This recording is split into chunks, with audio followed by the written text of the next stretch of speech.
நம்புறவங்களை கைவிட மாட்டான் அந்த முருகன் நீங்க சொல்றீங்க. என்ன கைவிட்டுட்டானே, இப்ப என்ன சொல்ல போறீங்க?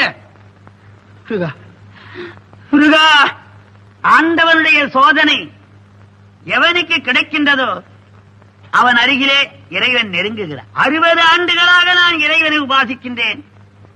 எம்பெருமான் என்னை சோதிக்கவில்லை. சோதனை செய்த மாணவன் தான் மேல் வகுப்புக்கு போய் தட்டி ராவி எடுத்த தங்கம் அணிகலமாகின்றது. அடித்து தோய்த்த வேட்டி வெண்மையாகின்றது. வளைத்த மூங்கில் பல்லக்கிலே இருக்கிறது. உலகத்திலே சோதனை சாதனையை தரும். நீ உண்மையான பக்தன், அதனாலே ஆண்டவன் உன்னை சோதனை செய்து உன் அருகிலே நெருங்குகின்றான். சோதனை நடக்கின்ற பொழுது தைரியமாக இருக்க வேண்டும். ஐயா, தலைவர் பேசிட்டாங்க.